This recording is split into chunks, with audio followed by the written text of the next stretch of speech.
जितने मुख्य पॉइंट है ऑब्जेक्टिव दे दिया गया था और इनको समझना है प्रश्न क्या कह रहा है। जैसा हुंडरों का झरना वैसा उसका मार्ग, इस कथन का व्याख्या कीजिए। इसका उत्तर लिखेंगे, बहुत इंपॉर्टेंट क्वेश्चन है, एग्जाम में आपको देखने को मिलेगा। जैसा हुंडरों का झरना वैसा उसका मार्ग, इस कथन का अर्थ है कि हुंडरों का जलप्रपात तक पहुंचने का मार्ग भी उतना ही कठिन और रोमांचकारी है। मतलब ये रास्ता में जाने के लिए जो है मार्ग है, रास्ता बहुत ही कठिनाई है और सुंदर भी है। जितना झरना भय और आकर्षक है, रास्ते में ऊबड़ खाबड़ पथ, चढ़ाई उतराई और घने जंगल है, लेकिन झरने का अद्भुत दृश्य देखकर सारी कठिनाई भूल जाते हैं। कहने मतलब जब ये रास्ता झरना तक पहुंचने के लिए जाते हैं ना, उसमें बहुत परेशानी होती है। जब वहां पहुंच जाते हैं ना, झरना के देखने के बाद जितनी रास्ता में परेशानी हुआ सारा को भूल जाते हैं। बस ये कहना चाह रहा है। चलिए देखते हैं क्वेश्चन नंबर 2 क्या कह रहा है।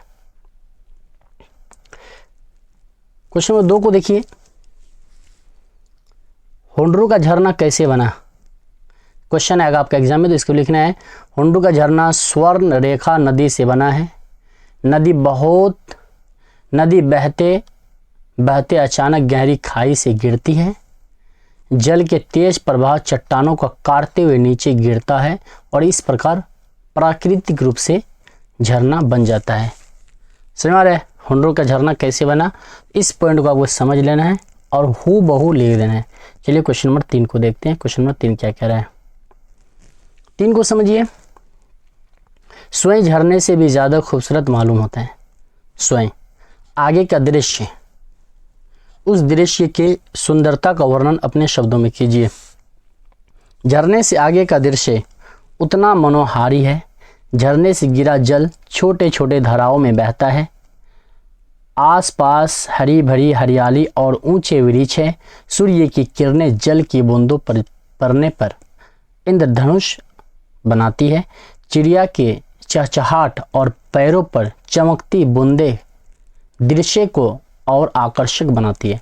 यानी कि उसके आगे के जो है दृश्य है, मतलब देखते हैं वो झरने से भी खूबसूरत, इसके बारे में पूछ रहे हैं। इस पॉइंट को आपको याद कर लेना है, समझना है। क्वेश्चन नंबर 4 को देखते हैं। क्वेश्चन नंबर 4 क्या कह रहा है, 4 को समझिए।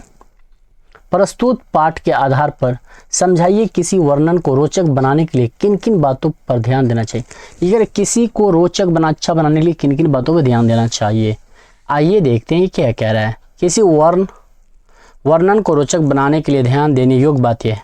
पॉइंट 1 में लिखना है, दृश्य का सजीव चित्रण ताकि पाठक उसे आंखों के सामने देख सके। यानी कोई चीज ऐसा चित्र बना दो, पढ़ने वाला, पाठक कहते पढ़ने वाला, वो आंखों से देख सके। ठीक है। तुलना और उपमा भाषा को प्रभावशाली बनाती है। सरल एवं सुगम भाषा समझने में आसान हो, मतलब सरल भाषा लिखना है, सुगम भाषा जो समझ सके आदमी।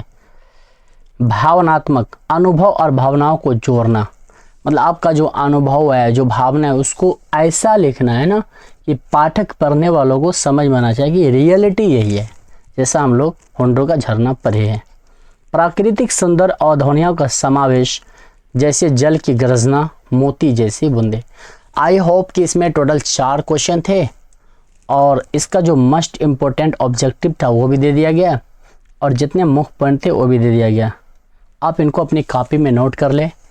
आई होप कि आपको आपका 5वां चैप्टर भी क्लियर हो गया है और आपको नेक्स्ट चैप्टर चाहिए तो कमेंट में ज़रूर बताइएगा। और वीडियो थोड़ा सा भी अच्छा लगे तो चैनल को ज़रूर सब्सक्राइब करें, वीडियो को लाइक करें, दोस्तों के साथ शेयर ज़रूर करें। हिंदी का 100 नंबर का तैयारी कराने का गारंटी है।